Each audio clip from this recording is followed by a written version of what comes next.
Historic Metamora. Come here and you take a step back into time, way back to the mid-1800s when the Whitewater Canal was an important commercial thoroughfare and the source of power for mill industries. Today, the mill still operates, but the only transportation on this stretch of waterway is the Ben Franklin III, a horse-pulled tourist attraction. And on this summer weekday, like many others, there aren't many tourists who've been attracted. Locals cite many reasons: new flashy casinos nearby, the economy, and toilets, or a severe shortage of them. One of the things that bothers people is you got to have more places to go to the bathroom. Steve Collier owns the Smelly Gourmet, a shop filled with homemade lotions and candles and fancy coffee. I've been using the same blend for over 4 years, about 5 years now. This frustrated shop owner recently joined the volunteer Metamora Sewer District Board. His goal is to help resolve a 17-year-old community battle over sewage. He's lost business, he believes, because visitors have been forced to use portable toilets. Some businesses have no toilets.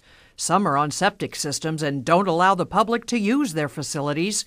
But worse, says Collier, are his health concerns. In the early 1990s, the Indiana State Board of Health ordered downtown Metamora businesses to use only bottled water. Some wells were contaminated. And it was a mess down there, and they had the septics running into their wells. 40-year Metamora resident Ray Robinson recalls the heated community battles which eventually resulted in this wastewater treatment plant and a sewer system for much of Metamora. Problem solved? Not even close, he says. Most people are for it, but there's a lot of people. We've probably got about 35% right now that's against it, and they just won't hook up. Robinson says this is a state-mandated utility and residents are required to hook up. Many refuse because they say the cost is huge, starting with the hooking up to the sewer line. I'd say probably the average is $500 to $600. And they also have a tap fee.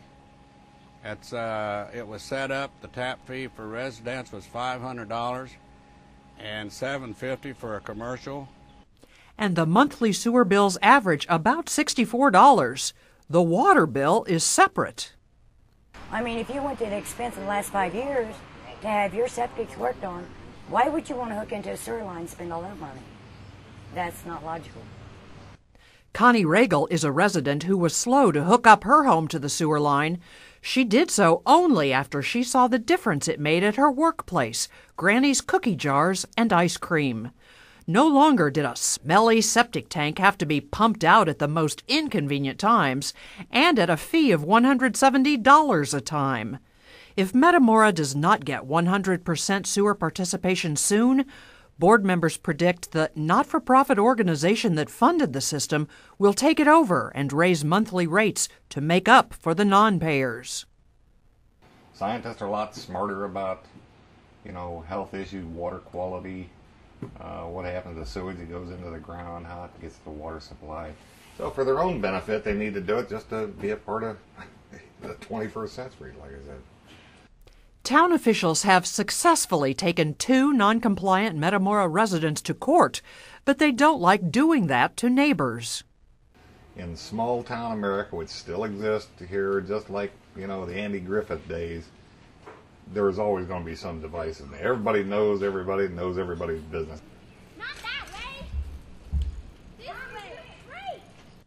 Without state or federal intervention in the form of funding or hookup enforcement, this Metamora infrastructure battle may still be bubbling below and above the surface when it's time for the next generation to pay the bills.